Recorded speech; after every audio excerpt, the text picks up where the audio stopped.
सांगत होता त्या तिथं दलाली करायचं काम कुणी करू नका. या सगळं बघून मला एक लोकशाहीर अण्णाभाऊ त्यांचं एक वाक्य आठवतोय. इस देश की इनकलाब बेहिसाब बेमिसाल थी. इस देश में हम दलित गुलामों की भी गुलाम थे. आजादी के इस पथ पर हम भी तो दिलो जान से थे.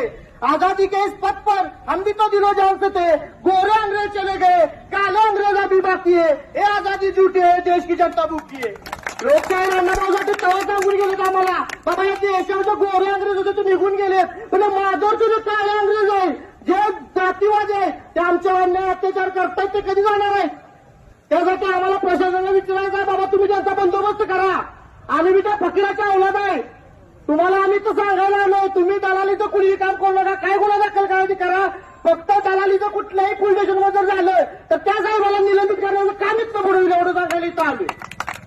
अरे ज्यांना असं वाटायचं आम्ही जिथले बादशाह आहोत त्यांना सुद्धा लघुची निघा फोडला होता आणि आम्ही सुद्धा त्याचीच अवलाद आहोत ज्यांना जिवंत राग पाडला होता, एवढं सांगतोय. आणि आमचं लय वेळ येणार नाही गुन्हाचा सरांना बोलायचं आहे.